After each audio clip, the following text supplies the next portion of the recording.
Here's how I market your home to sell it quickly and for the highest possible price.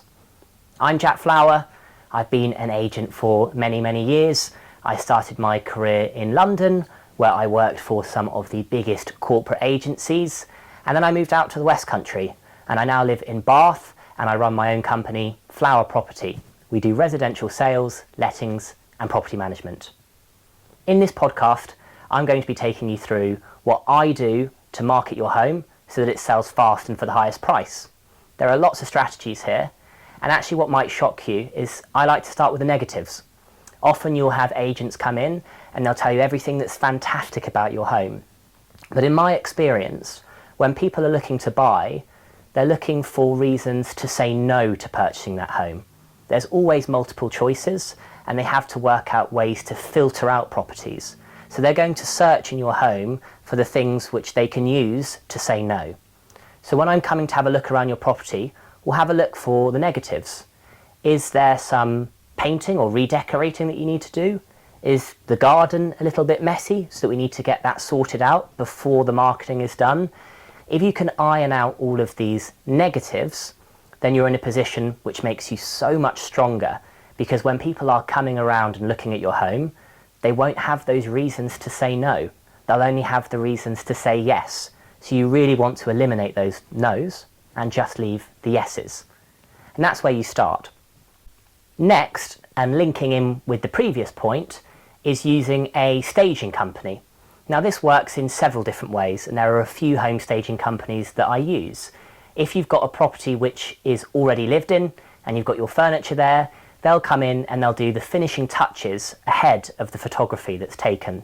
So we will have eliminated the no's by getting that redecoration done or the garden sorted out, and then we'll add these finishing touches just to make sure that the property is looking as smart as physically possible before that photography is done. They might bring in some fresh flowers, put some more artwork in the property, offer a decluttering service so that if you've got some really messy rooms, they'll box up the mess and keep it hidden away temporarily for when that photography is done.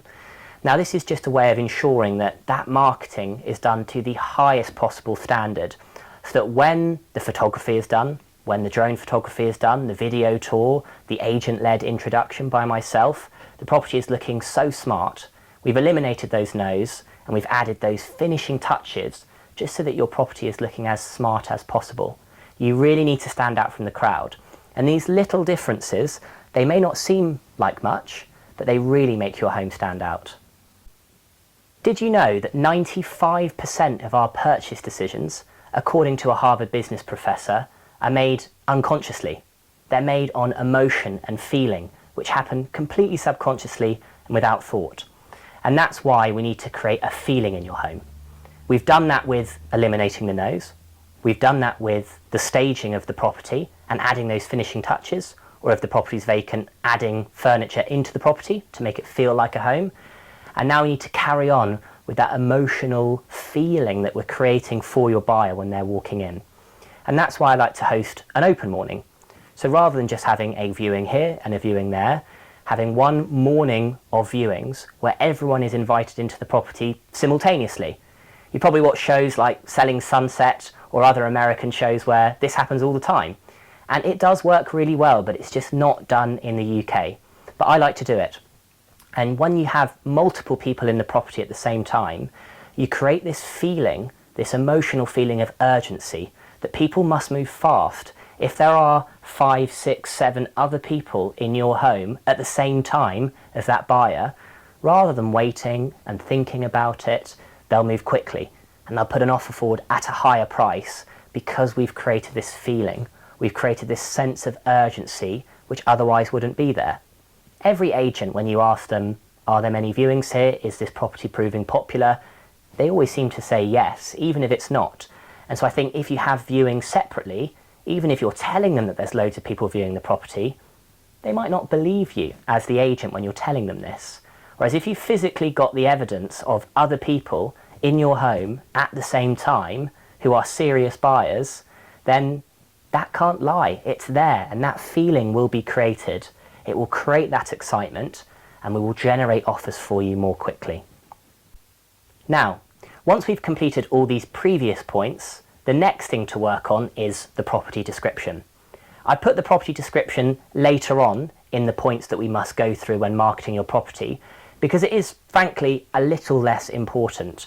People will first look at the photos, the video tour and the floor plan, and then, and only then, if they like those photos and floor plan, will they move on to reading the property description. So it is important, but in the process it happens later on and is slightly less important by equivalence. In this property description, it's important to have a really detailed, thorough description of the home. So that's why when I'm talking to you, I will ask you, what are the selling points of your home?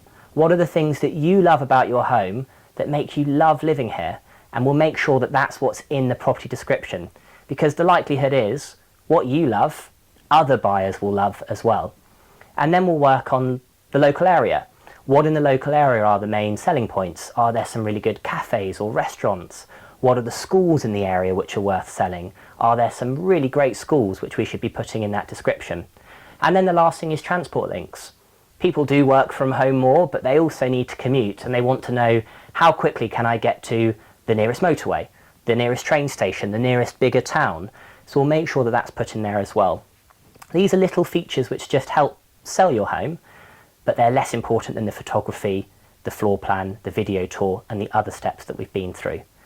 Because people spend on average on Rightmove 2.7 seconds looking at each property before clicking through. So you've got 2.7 seconds with those photos that we're getting done to stand out, and then if you do stand out, they'll read the description. So the description has to be good, but it's just not quite as important as the other parts of the process.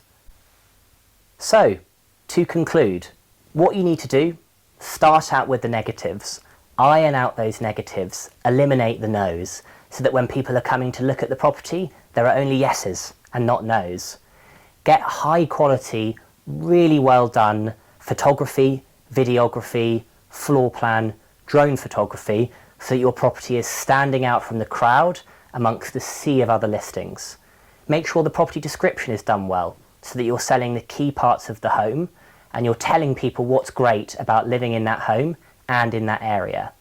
And have an open morning to make sure that we've got excitement and urgency, and that people will therefore move more quickly and offer at a higher price. I've been Jack Flower. Thank you for watching. See you next time.